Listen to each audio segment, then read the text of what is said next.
Welcome. ടൈമോനാണ്. ഈ വീഡിയോയിൽ നമ്മൾ പറയുന്നത് ടോക്സിറ്റി സ്റ്റഡീസിനെ കുറിച്ചിട്ടാണ്. ടോക്സിക്കോളജിയിലെ നമ്മുടെ ആദ്യത്തെ ഇൻട്രോ വീഡിയോ ആണ്, ഇൻട്രോഡക്ടറി വീഡിയോ ആണ് ഈ വീഡിയോ. പാരാസെൽസസ് പുള്ളിയാണ് ഫാദർ ഓഫ് ടോക്സിക്കോളജി എന്ന് നമുക്ക് പറയാൻ പറ്റുക. സോ പുള്ളി പറഞ്ഞത് ഓൾ തിങ്സ് ആർ പോയിസൺസ്, എല്ലാം പോയിസൺസ് ആണ്. And it's the dose that determine the poison or a drug. ഒരു സാധനം മരുന്നാണോ ഡ്രഗ് ആണോ പോയിസൺ ആണോ എന്ന് തീരുമാനിക്കുന്നത് അതിന്റെ ഡോസ് ആണ് എന്ന് ആദ്യമായിട്ട് പറഞ്ഞത് പാരാസെൽസസ് ആണ്. ഓക്കെ, സോ ലോകത്തിലെ ഏറ്റവും ടോക്സിക് ആയിട്ടുള്ള സാധനം ഏതാണ്? അതാണ് ബോട്ടുലിനം ടോക്സിൻ ആണ് ഏറ്റവും ടോക്സിക്. സോ അത് നമുക്ക് പക്ഷേ മുഖത്ത് ചുളിവുകൾ മാറ്റാനൊക്കെ ആയിട്ട് കുത്തിവെപ്പായിട്ട് നമ്മൾ ഉപയോഗിക്കുന്ന സാധനമാണ്, മരുന്നാണ്. ദെൻ ഏറ്റവും നല്ലത് വെള്ളമാണ്, വാട്ടർ. പക്ഷേ നമ്മൾ അമിതമായിട്ട് 90 ml പെർ കിലോഗ്രാമിൽ കൂടുതൽ കഴിച്ചാൽ ഓർ ഒരു 6 ലിറ്റർ ഒരു 3 മണിക്കൂർ കൊണ്ടൊക്കെ കുടിച്ചു കഴിഞ്ഞാൽ ആള് മരിച്ചു. So nothing is drug or nothing is poison. It's all depends upon what dose we. So ഇതാണ് ടോക്സിക്കോളജിയിലെ നമ്മുടെ ആദ്യത്തെ പോയിന്റ്. സോ ഇതിനെക്കുറിച്ച് പഠിക്കുന്നതാണ് നമ്മൾ ടോക്സിക്കോളജി എന്ന് പറയാം. So toxicology is study of poisons or adverse effect of chemicals or drugs in living organism. So living ഓർഗാനിസത്തിൽ ഇവ എന്തുണ്ടാക്കുന്നു അതിനെ കുറിച്ചിട്ടാണ് നമ്മൾ പഠിക്കുക. സോ പുതുതായി കണ്ടെത്തുന്ന ഏത് കെമിക്കലുകളും, മരുന്നുകളായാലും അതിൽ ചേർക്കുന്ന മറ്റു വസ്തുക്കളായാലും എക്സിപ്പിയൻസ് ആയാലും, ഇപ്പൊ മരുന്നുണ്ടാക്കുമ്പോൾ അതിലുണ്ടാകുന്ന ഇന്റർമീഡിയറ്റ്സ് ഉണ്ടാകും, അതായാലും അല്ലെങ്കിൽ മനുഷ്യനും മറ്റു ജീവജാലങ്ങളിലും എക്സ്പോഷർ ഉണ്ടാക്കുന്ന എനി കെമിക്കൽസ് എന്നാ ഞാൻ പറയാം, need to be assess for their safety and toxic. അത് ശരിയായിട്ട് ടെസ്റ്റ് ചെയ്യേണ്ടി വരും. അസസ് ഫോർ ദർ സേഫ്റ്റി നോക്കേണ്ടി വരും, ടോക്സിറ്റി നോക്കേണ്ടി വരും. സോ മെഡിക്കൽ ഡിവൈസസ് ആകാം, അല്ലെങ്കിൽ വേസ്റ്റ് പ്രൊഡക്ട്സ്,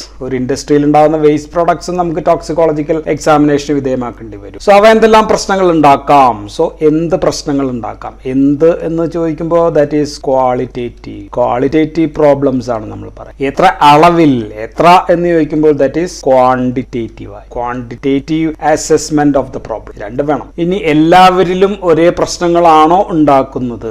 ആളുകൾ, that means probability of making this problem or toxicity. ഇനി what is the mechanism by which this produces toxicity. So ഇതിന്റെ എല്ലാം നമ്മൾ സയന്റിഫിക് ഡോക്യുമെന്റേഷൻ നടത്തണം. ഈ ഡോക്യുമെന്റേഷൻ നടത്തി ഈ process of defining process of chemicals about the toxicity in living organism, അതിനെയാണ് നമ്മൾ ടോക്സിക്കോളജി എന്ന് പറയുന്നത്. So toxicology is the study of toxicity of the chemicals and in living organisms. So ഇങ്ങനെ കിട്ടുന്ന ഈ ഡോക്യുമെന്റേഷൻസ് ഓർ ഡോക്യുമെന്റ്സ് വെച്ചിട്ട് നമുക്ക് regulatory mechanisms ഉണ്ടാക്കിയെടുക്കും. നമുക്ക് ഡിറൈവ് ചെയ്യാനായിട്ട്. സോ നമുക്ക് ലേബലിംഗ് ചെയ്യാം, മരുന്നിന്റെ ലേബൽസ് നമുക്ക് ഉണ്ടാക്കാം. ദെൻ മരുന്നിനെ നമുക്ക് ക്ലാസിഫൈ ചെയ്യാം ടോക്സിറ്റി അനുസരിച്ച്. ദെൻ ഏത് ഗണത്തിൽ പെടുത്താം, എപ്പോൾ ഉപയോഗിക്കാം, ആർക്ക് ഉപയോഗിക്കാം, ഹൂ, വെൻ, അങ്ങനെയുള്ള കാര്യങ്ങൾ പറയാം. ഹൗ ടു ഡിസ്പോസ്, ഇതെങ്ങനെ നശിപ്പിച്ച് കളയാം. സോ ഇങ്ങനെയൊക്കെയുള്ള റെഗുലേറ്ററി മെക്കാനിസംസ് കാര്യങ്ങളൊക്കെ ഉണ്ടാക്കണമെങ്കിൽ നമുക്ക് ടോക്സിക്കോളജി ഡാറ്റ നമുക്ക് വേണം. ദെൻ ഇങ്ങനെയുള്ള ലേബൽ ഉണ്ടെങ്കിൽ നമ്മൾക്ക് ചെയ്യുന്ന ഒരാൾക്ക്, ഇത് ഉപയോഗിക്കുന്ന ഒരാൾക്ക് ഹൗ സേഫ് ഈസ് ദാറ്റ്, സേഫ്റ്റിയെ കുറിച്ച് അറിയാനായിട്ട് ഒരു ധാരണ കിട്ടും. വാട്ട്സ് ദ റിസ്ക്, അതിൽ എന്തൊക്കെ റിസ്ക് എലമെന്റ്സ് ഉണ്ട് എന്ന് നമുക്ക് അറിയാനായിട്ട് പറ്റും. എന്തെല്ലാം സംഭവിക്കും ഈ കെമിക്കൽ എൻഡൈറ്റി ഉപയോഗിച്ച് കഴിഞ്ഞാൽ, എന്തെല്ലാം സംഭവിക്കും മനുഷ്യനിലോ മറ്റുള്ളവരിലൊക്കെ എന്തായിരിക്കും സംഭവിക്കുക, ഇങ്ങനെയൊക്കെ നമുക്കറിയാൻ പറ്റും. അപ്പൊ നമുക്ക് കിട്ടുന്ന ഒരു വാല്യൂ സാധാരണ മില്ലിഗ്രാം പെർ കിലോഗ്രാം. ഓക്കെ, നമ്മൾ ചെയ്യുന്നത് മിക്കവാറും എലികളിലാണ്. സോ റാറ്റ്സിലുള്ള വാല്യൂ ആണ് നമ്മൾ സാധാരണ എടുക്കുക. അപ്പൊ അങ്ങനെ വെച്ചിട്ട് നമ്മൾ ക്ലാസിഫൈ ചെയ്യുകയാണെങ്കിൽ ഇപ്പൊ 15 മില്ലിഗ്രാം പെർ കിലോഗ്രാമിൽ ഗ്രാം പെർ കിലോഗ്രാം അതിൽ കൂടുതൽ ഉണ്ടെങ്കിൽ ആ മരുന്നിന് ഒട്ടും ദോഷഫലം ഇല്ല, ഹാംലെസ് സാധനമാണ് എന്ന് നമുക്ക് പറയാൻ പറ്റും, നോൺ ടോക്സിക് ആണെന്ന് പറയാം. ഇപ്പോ 5 to 15 ഗ്രാം പെർ കിലോഗ്രാം അത്രയുമാണെങ്കിൽ പ്രെഡിക്റ്റബിളി നോ ഹാം, സാധാരണ രീതിയിൽ വലിയ ഹാം ഇല്ല, നോ ഹാം എന്ന് പറയാൻ പറ്റും, ഹാംലെസ് തന്നെയാണ്. ഇനി 0.5 to 5 ഗ്രാംസ് ആണെങ്കിൽ ചെറിയ സാധ്യതയാണ്, ടോക്സിറ്റിക്കുള്ള സ്മോൾ ചാൻസ് ഉള്ള മരുന്നാണ് എന്ന് നമുക്ക് പറയാൻ പറ്റും. And 50 to 500 milligram per kilogram ഇതിൽ ദോഷങ്ങൾ ഉണ്ടെങ്കിൽ ഇതിന് മോഡറേറ്റ്ലി ടോക്സിക് എന്ന് വിളിക്കാം.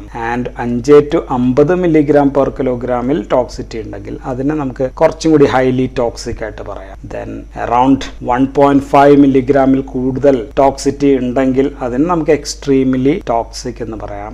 ആൻഡ് ദിസ് ബിലോ 1 mg/kg ആണെങ്കിൽ ഹൈലി ടോക്സിക് ഓർ എക്സ്ട്രീംലി കഴിഞ്ഞിട്ടുള്ള ടോക്സിക് ആണ് എന്ന് നമുക്ക് പറയാൻ പറ്റും. So we can understand or we can grade these into different types of chemicals.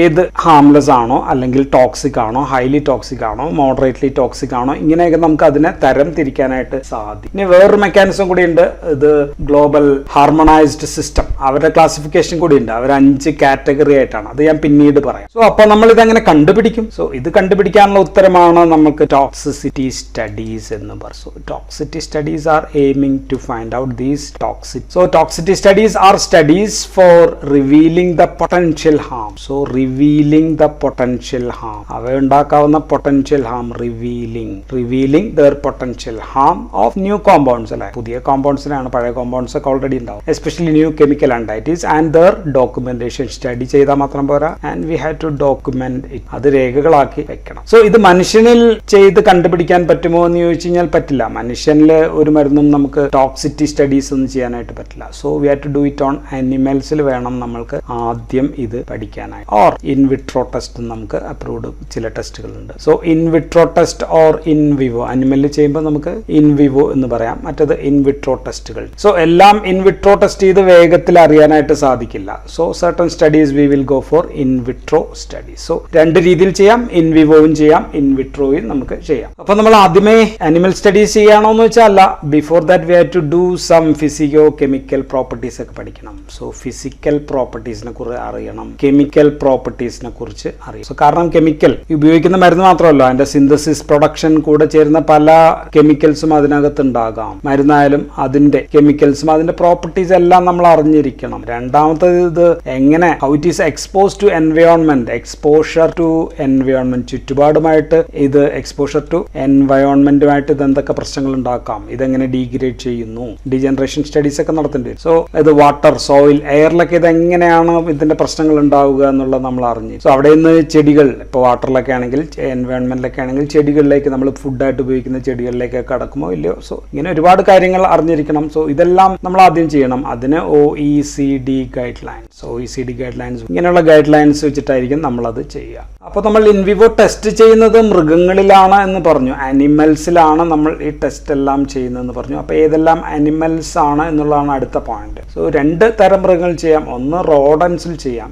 2 non റോഡൻ. So non റോഡൻസിലും റോഡൻസിലും ചെയ്ത് നോക്കിയിട്ട് മാത്രമേ നമുക്ക് പുറത്തിറക്കാനായിട്ട്. സോ റോഡൻസ് ഏറ്റവും അധികം നമ്മൾ ഉപയോഗിക്കുന്ന ഒന്ന് റാറ്റ്, ഒന്ന് മൈസ്. റാറ്റ് ആൻഡ് മൈസ് ആണ് ഏറ്റവും അധികം ഉപയോഗിക്കുക. Then we can use hamster നമുക്ക് ഉപയോഗിക്കാം, ഗിനിയ പിഗ് നമുക്ക് ഉപയോഗിക്കാം. നോൺ റോഡൻസ് നമ്മൾ ഏറ്റവും അധികം ഉപയോഗിക്കുന്നത് റാബിറ്റ്സ് ആണ്, ദെൻ നമുക്ക് ഫെററ്റ്സ് ഉപയോഗിക്കാം, ദെൻ കാറ്റ്, ഡോഗ്, ദെൻ നമുക്ക് ഉപയോഗിക്കാവുന്നത് സ്വൈനോ, പിഗ് നമുക്ക് ഉപയോഗിക്കാം. ദെൻ പ്രൈമേറ്റ്സ്, കുരങ്ങന്മാർ, ഏർലി പ്രൈമേറ്റ്സിലൊക്കെ നമുക്ക് ഉപയോഗിക്കാം. ഇങ്ങനെ ഉപയോഗിക്കണമെങ്കിൽ എന്താണ് ഗൈഡ് ലൈൻസ് എന്നുള്ളതാണ് അടുത്ത ചോദ്യം. What guidelines we follow is again നമ്മളിവിടെ എഴുതി OECD ഗൈഡ് ലൈൻസ് ആണ് നമ്മൾ ഫോളോ ചെയ്യുന്നത്. OECD എന്ന് വെച്ചാൽ organisation for economic cooperation and development ആണ്. O for organization, E for economic, C for cooperation and D for development.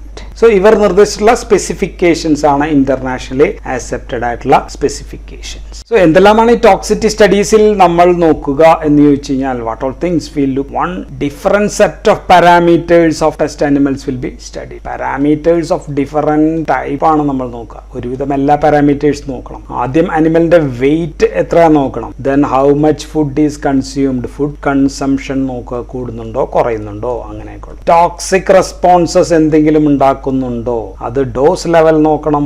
Then sex of the animal വെച്ചിട്ട് നോക്കണം. ഇതിൽ നിന്നെല്ലാം ഡാറ്റ നമുക്ക് വേണം. Then changes in all physiological system, physiological സിസ്റ്റത്തിൽ എല്ലാത്തിലും എന്തെല്ലാം മാറ്റം ഉണ്ടാക്കുന്നുണ്ട് എന്ന് നമ്മൾക്ക് നോക്കണം. ദെൻ സ്കിൻ, അതിന്റെ സ്കിന്നിൽ എന്തെല്ലാം മാറ്റങ്ങൾ വരുന്നുണ്ട്. ദെൻ സെക്രീഷൻസ് ആൻഡ് എക്സ്ക്രീഷൻസ്, അതെല്ലാം പഠിക്കണം. ഓട്ടോണമിക് ആക്ടിവിറ്റീസ് എല്ലാം നമ്മൾ നോക്കണം. ബോഡി മൂവ്മെന്റ്സ് നോക്കണം, ഗെയ്റ്റ് നോക്കണം, അല്ലെങ്കിൽ പോസ്റ്റർ നോക്കണം. ഹെമറ്റോളജി ഫിസിയോളജിക്കൽ പാരാമീറ്റേഴ്സ് എല്ലാം നമ്മൾ എടുക്കണം, യൂറിൻ അനാലിസിസ് എല്ലാം നമ്മൾ നോക്കണം, ഹോർമോണൽ അനാലിസിസ് എല്ലാം നമ്മൾ ചെയ്യണം. ദെൻ ഓരോ ഓർഗനിലും എന്തെല്ലാം വ്യത്യാസങ്ങളുണ്ട്, ഓർഗൻ സിസ്റ്റം നമ്മൾ പഠിക്കണം, ഹിസ്റ്റോപാത്തോളജി നമ്മൾ ചെയ്യണം, ഹിസ്റ്റോപാത്ത് ഓഫ് എല്ലാ സിസ്റ്റത്തിന്റെയും ഹിസ്റ്റോപാത്തോളജി നമ്മൾ ചെയ്യേണ്ടി വരും. ദെൻ മരുന്നിന്റെ ആണെങ്കിൽ അബ്സോർപ്ഷൻ, ഡിസ്ട്രിബ്യൂഷൻ, മെറ്റബോളിസം ഒക്കെ എങ്ങനെയാണ് നടക്കുന്നതെന്ന് നോക്കുക. ദെൻ സപ്പോസ് അനിമൽ മരിച്ചു ടെസ്റ്റിനിടയിൽ എന്ന് കരുതുകയാണെങ്കിൽ എന്തുകൊണ്ട് മരിച്ചു, വൈ ഡെത്ത് ഹാസ് ഒക്കേർഡ് എന്നുള്ളത് നോക്കണം. നമ്മൾ അനിമലിനെ നേരത്തെ കൊല്ലുകയാണെങ്കിൽ അതിനുള്ള എക്സ്പ്ലനേഷൻ എന്താണെന്ന് നോക്കാം. ദെൻ ഇങ്ങനെ ഇതെല്ലാം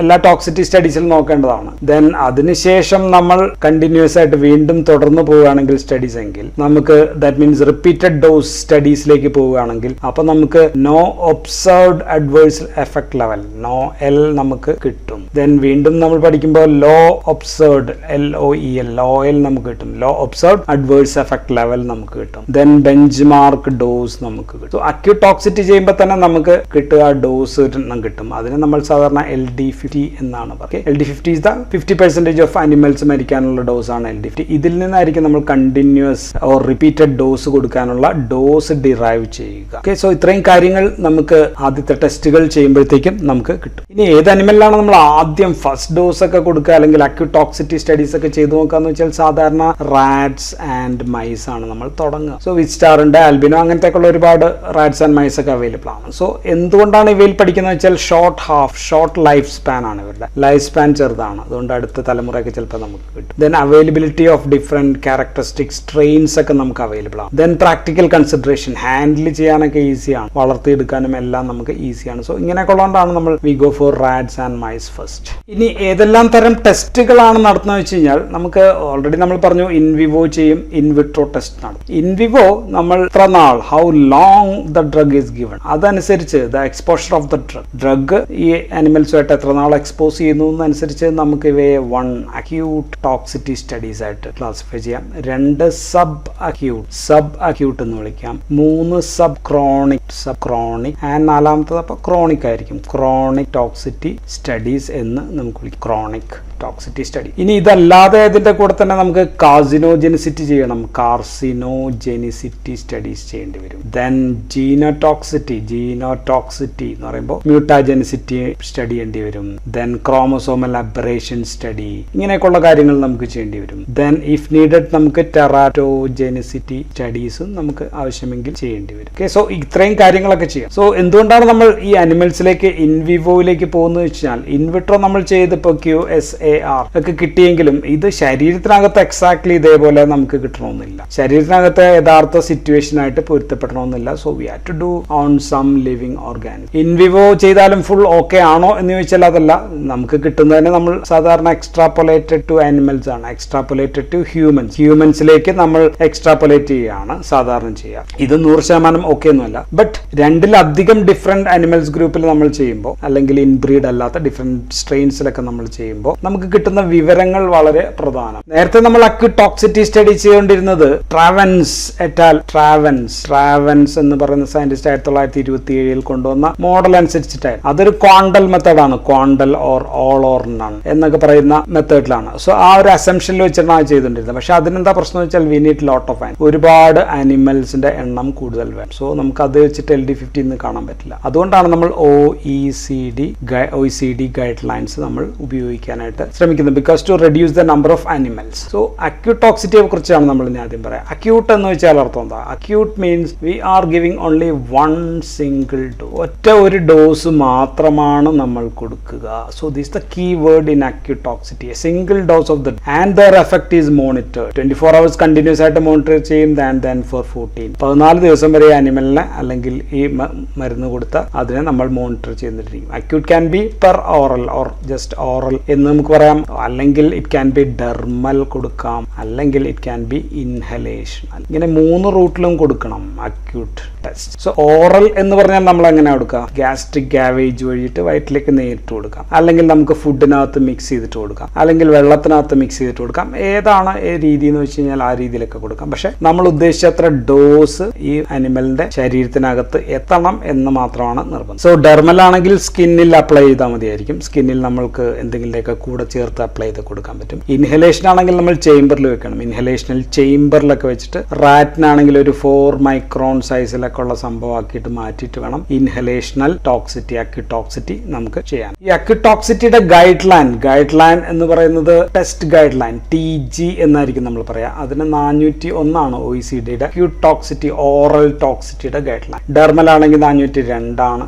ഇൻഹലേഷൻ ആണെങ്കിൽ 403 ആണ്. സോ ഈ 401 ഗൈഡ് ലൈൻ വെച്ചിട്ട് പുതിയ വേറെ ഗൈഡ് ലൈനുകളുണ്ട്. സോ അതിൽ നമ്മൾ കൊടുക്കുക ഒരു സിംഗിൾ ഡോസ് ആണെന്ന് പറഞ്ഞു. ആദ്യം ഒരു സിംഗിൾ ഡോസ് നമ്മൾ കൊടുക്കുന്നു. then we can observe 14 days. ഇതാണ് ബേസിക്. ഇത് തന്നെ 3 രീതിയിലാണ് ചെയ്യുക. 3 രീതിയിൽ നമ്മൾ ചെയ്യാറ്. ഒന്ന് ഫിക്സഡ് ഡോസ് പ്രൊസീജിയർ ആണ്. ഫിക്സഡ് ഡോസ് പ്രൊസീജിയർ എന്ന് പറയാം. ഇത് OECD 420 guide. So this is A citing study മാത്രമാണ്. ഒരു അനിമൽ മാത്രമായിരിക്കും നമ്മൾ ഇതിൽ ആദ്യം ഉപയോഗിക്കുക. ആൻഡ് ഡോസ് പല ഡോസ് ആയിരിക്കും നമ്മൾ ഉപയോഗിക്കുക. ഡിഫറെന്റ് ഡോസസ് 1 അനിമൽ എടുത്ത് സ്റ്റഡി എന്നാണ് നമ്മൾ ഫിക്സഡ് ഡോസ് പ്രൊസീജിയർ എന്ന് പറയുക. രണ്ടാമത്തത് അക്യൂട്ട് ടോക്സിക് ക്ലാസ് ATC എന്നാണ് നമ്മൾ പറയുക. And this guideline is 423 ആണ്. ഇവിടെ നമുക്ക് 3 അനിമൽസ് വേണം. മൂന്നാമത്തത് അപ്പ് ആൻഡ് ഡൗൺ പ്രൊസീജിയർ എന്നാണ് നമ്മൾ പറയാം. ഇവിടെയും ഒരു അനിമൽ തന്നെ മതി. ഇതാണ് എൻ്റെ ഒരു പ്രത്യേകത. ദെൻ ഡോസ് ഒരു പ്രത്യേക പ്രൊപ്പോർഷൻ വെച്ചിട്ടാണ്. ഡോസ് വിൽ ബി ഇൻക്രീസിനെ ഒരു സ്പെസിഫൈഡ് പ്രൊപ്പോർഷൻ വെച്ചിട്ട് ഇൻക്രീസ് ചെയ്യുന്നു, അല്ലെങ്കിൽ അത് ചേഞ്ച് ചെയ്യും. ദെൻ ഇവിടെ എല്ലാം നമ്മൾ നോക്കുന്നത്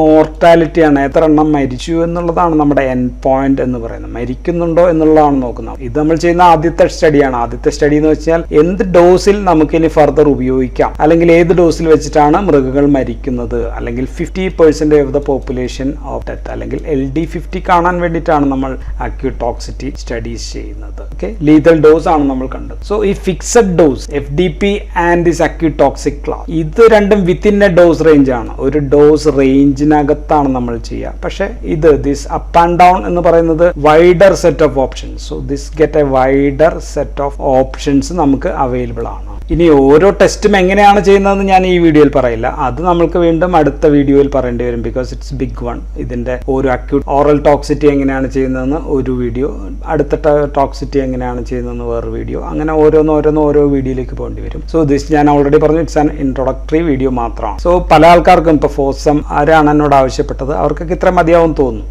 ഇനി ഇതേപോലെ അക്യൂട്ട് ഡെർമൽ നമുക്ക് 402 ആണ് ഗൈഡ് ലൈൻ. ദെൻ അടുത്തത് ഇൻഹലേഷൻ 403 ആണ് ഗൈഡ് ലൈൻ. ദെൻ ഇതേപോലെ നമുക്ക് ഡെർമൽ ഇറിറ്റേഷൻ ഉണ്ട്. Dermal irritation test 404 guide line ആണ്. ദെൻ ഐ ഇറിറ്റേഷൻ 405 ആണ്. ദെൻ സ്കിൻ റിയാക്ഷൻസ് അത് നമ്മൾ ചെയ്യുക 406 വെച്ചിട്ടാണ്. ഓക്കെ, സോ ഇതാണ് acute toxicity study. So acute toxicity studies കഴിയുമ്പോഴത്തേക്കും നമുക്കിനി ഫർദർ കണ്ടിന്യൂസ് ആയിട്ടുള്ള അല്ലെങ്കിൽ റിപ്പീറ്റഡ് ആയിട്ട് എന്ത് ഡോസ് കൊടുക്കണം എന്ന് നമുക്ക് ഏകദേശം കിട്ടി. സോ ലീതൽ ഡോസിന്റെ 110 or 120 എടുത്തിട്ടായിരിക്കും നമ്മൾ ആദ്യം അടുത്ത സ്റ്റഡി കണ്ടിന്യൂസ്, ഓർ നമ്മൾ അതിനെ റിപ്പീറ്റഡ് ഡോസ് സ്റ്റഡീസ് എന്നാണ് പറയാം. സോ അടുത്ത സ്റ്റഡീസ് റിപ്പീറ്റഡ് ഡോസ് സ്റ്റഡീസ് ആണ്. ഇത് പലതരത്തിലുണ്ട്. ഓൾറെഡി പറഞ്ഞു, സബ് അക്യൂട്ട് ഉണ്ട്, സബ് ക്രോണിക് ഉണ്ട്, ദെൻ ഓൾസോ ക്രോണിക്. ഇങ്ങനെ 3 തരം test. Sub acute means 28 days, 28 ദിവസമാണ് മരുന്ന് കൊടുക്കാനുള്ള. മരുന്ന് തുടർച്ചയായിട്ട് നമ്മൾ കൊടുക്കും. അനിമലിന്റെ എണ്ണം കുറച്ചുകൂടി, ഇപ്പോൾ 10 അനിമൽസ് ആയി. 5 mail 5 female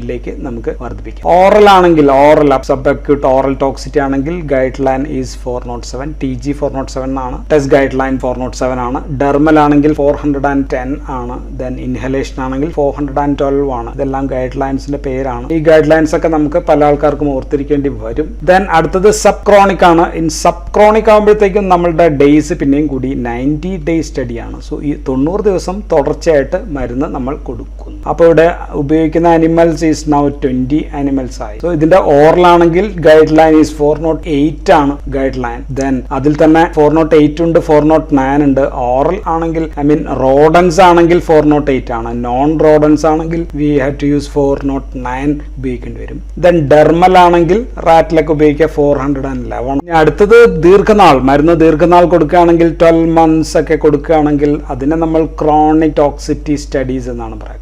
chronic toxicity study. So ഇതാണ് ക്രോണിക് ടോക്സിറ്റി. ഇവിടെ നമ്മൾക്ക് ഉപയോഗിക്കുക 452 ആണ് OECD ഗൈഡ് ലൈൻ നമ്മൾ ഉപയോഗിക്കുക. ഇവിടെ ആനിമൽസിന്റെ എണ്ണം 50 ആനിമൽസ് പെർ സെക്സ്, ഓരോ സെക്സിലെ മെയിലും ഫീമെയിലും 50 വെച്ചിട്ട് നമുക്ക് ഉപയോഗിക്കാം. ദെൻ പിന്നെ പറഞ്ഞുള്ളത് ജോയിന്റ് ആയിട്ടുള്ള ക്രോണിക് ടോക്സിറ്റി പ്ലസ് കാർസിനോജെനിസിറ്റി സ്റ്റഡീസ് ആണ്. ഇത് രണ്ടും കൂടി ചേർന്ന് ചെയ്യുന്നത് 24 മന്ത്സ് ആണ്. 24 മാസം എന്ന് പറയുമ്പോൾ 2 വർഷത്തെ സ്റ്റഡിയാണ്. OECD ഗൈഡ് ലൈൻസ് അത് 453 ആണ്. ഇവിടെയും 50 ആനിമൽസ് പെർ സെക്സ് ആണ് നമ്മൾ ഉപയോഗിക്കുക. ഇനി അടുത്ത സ്റ്റഡീസ് എന്ന് പറയുന്നത് കെമിക്കൽസ് ഓർ ഡ്രഗ്സ് എന്തെങ്കിലും കാർസിനോജെനിസിറ്റി ഉണ്ടാക്കുന്നുണ്ടോ എന്നുള്ളത് പഠിക്കും. കാർസിനോജെനിസിറ്റി ഉണ്ടാക്കുന്നുണ്ടോ, മ്യൂട്ടാജെനിസിറ്റി ഉണ്ടാക്കുന്നുണ്ടോ എന്ന് നമ്മൾ നോക്കണം. ആൻഡ് ദിസ് ഓൾ നമുക്ക് ജീനോടോക്സിറ്റി എന്ന് എഴുതാം. ക്രോമസോമൽ അബറേഷൻസ് എല്ലാം ചേർത്തിട്ട് ജീനോടോക്സിറ്റീസ് ഉണ്ടാക്കുന്നുണ്ടോ എന്ന് നമുക്ക് അറിയണം. സോ കാർസിനോജെനിസിറ്റി സ്റ്റഡീസ് എന്ന് പറയുന്നത് ഗൈഡ് ലൈൻ 451 പ്രകാരമാണ് ചെയ്യുക. സോ ഇതിന്റെ OECD ഗൈഡ് ലൈൻ 451 ആണ്. ഇനി DNA-യിൽ എന്തെങ്കിലും ജനറ്റിക് ചേഞ്ചസ് ഉണ്ടാക്കുന്നുണ്ടോ അല്ലെങ്കിൽ മ്യൂട്ടേഷൻ ഉണ്ടാക്കുന്നു, അത് ഫിനോടൈപ്പിൽ എക്സ്പ്രഷൻ ഓഫ് സെല്ലിൽ വ്യത്യാസം ഉണ്ടാക്കുന്നുണ്ടോ, അതിന് നമ്മൾ സാധാരണ ചെയ്യുക ടെസ്റ്റ് AMES ഓർ എമിസ് സ്റ്റഡി ആണ്. എമിസ് ടെസ്റ്റ് എന്നാണ് അതിന് പറയുക. ഓർ അതിന് വേറൊരു പേര് ബാക്ടീരിയൽ റിവേഴ്സ് മ്യൂട്ടേഷൻ ടെസ്റ്റ് എന്നാണ് പറയുക. ഇതിൽ നമ്മൾ ചെയ്യാന്ന് വെച്ചാൽ ടിഷ്യൂ എക്സ്ട്രാക്ട് എടുത്തിട്ട് നമ്മൾ സാൽമണല്ല, ടൈഫീനിയം പോലെയുള്ള സാധനമൊക്കെ ഇട്ടിട്ട് അത് കണ്ടുപിടിക്കുന്നതാണ്. So this guideline is 471. OECD guideline is 471 ആണ് നമ്മൾ ചെയ്യുക Ames test or Ames test. ഇനിയുള്ളത് ഇൻവിട്രോ ടെസ്റ്റ് ഫോർ അതേഴ്സ്. മൊത്തത്തിൽ ജീനോടോക്സിറ്റി ഞാൻ ജനറൽ ആയിട്ടാണ് പറയാം. So in vitro mammalian cell gene mutation. In vitro അത് എഴുതാൻ ഒരുപാട് പാടാണ്, അതുകൊണ്ടാണ് ഞാൻ പറഞ്ഞു പോകാം. In vitro mammalian cell gene mutation in HPR7 or XRT gene. So അത് 476 ഗൈഡ്ലൈൻ വഴിയാണ് ചെയ്യുക. Then mammalian cell gene mutation test using thymidine kinase. ഇതൊരു പുതിയ ടെസ്റ്റ് ആണ്. അത് TG490 തുടങ്ങി വെച്ച് നമുക്ക്. Then in vivo ചെയ്യാവുന്നത് കോമറ്റ് അസേ ആണ്. കോമറ്റ് അസേന്റെ പേര് വലുതാണ്, ഞാൻ ജസ്റ്റ് കോമറ്റ് അസേ എന്ന് പറഞ്ഞ് നിർത്തിയാലോ എന്ന് ആലോചിക്കുകയാണ്. അതിന് നമ്മൾ വിളിക്കുക mammalian alkaline single cell gel electrophoresis four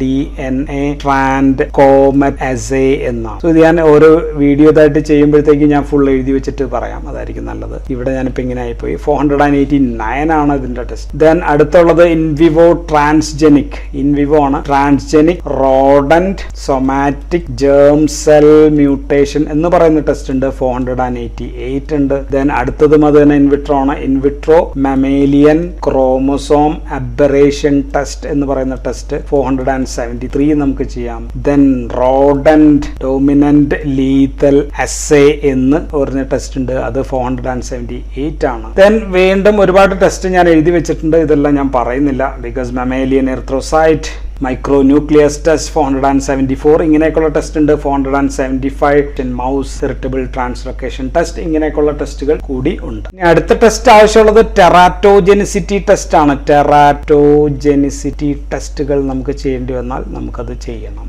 so ഗർഭാവസ്ഥയിലിരിക്കുന്ന കുട്ടികളിൽ എന്തെല്ലാം പ്രശ്നങ്ങൾ ഉണ്ടാക്കുന്നു, ആ കുട്ടികളുടെ ഗ്രോത്തിനെ ബാധിക്കോ, ഡെവലപ്മെന്റിനെ ബാധിക്കോ, ഓർഗൻ ഡിഫറൻസിയേഷനെ ബാധിക്കോ, സോ ഇങ്ങനെയൊക്കെയുള്ളതാണ്. So we follow mostly the zebrafish model ആണ് ഇപ്പോൾ അതിന് ഏറ്റവും അധികം ഉപയോഗിക്കുന്ന ടെസ്റ്റുകൾ. So what are the test? OECD guidelines അനുസരിച്ച് പ്രീനേറ്റൽ ഡെവലപ്മെന്റൽ ടോക്സിറ്റി ടെസ്റ്റ് അത് 414 ആണ് guideline. Then on growth and reproduction 415 ഉണ്ട്. Then two generation reproduction toxicity studies ഉണ്ട് 416 ഉണ്ട്. Then reproduction and development toxicity screening test ഉണ്ട്. Screening test അത് 421 ആണ്. Then extended 1 year അല്ല 1 ജനറേഷൻ ടോക്സിറ്റി സ്റ്റഡീസ് ഉണ്ട്. അത് 443 ആണ്. സോ ഇങ്ങനെയൊക്കെയുള്ള ടെറാറ്റോജനിക് ടെസ്റ്റ് ചെയ്ത് നമുക്ക് ടെറാറ്റോജൻസ് ആണോ അല്ലയോ എന്ന് നമുക്ക് തിരിച്ചറിയാം. അങ്ങനെ ഇപ്പോൾ ഉദാഹരണം തിരിച്ചറിഞ്ഞു കഴിഞ്ഞാൽ FDA ക്ലാസിഫിക്കേഷൻ A മുതൽ X വരെയാണ്, D വരെയും പിന്നെ X വരെയാണ്. സോ ഇവിടുന്ന് സേഫ് ആണ്, ഇങ്ങോട്ടേക്ക് പോകുന്നതോറും ഒട്ടും X എന്ന് പറഞ്ഞാൽ ഒട്ടും ഉപയോഗിക്കാൻ പാടില്ല. ഇത് നമുക്ക് മിക്കവാറും ഉപയോഗിക്കാൻ പാടില്ലാത്തായിരിക്കും. C ഒക്കെ അത്യാവശ്യം വേണമെങ്കിൽ ഉപയോഗിക്കാവുന്ന കേസുകളായിട്ടായിരിക്കും നമ്മൾ ഫൈനൽ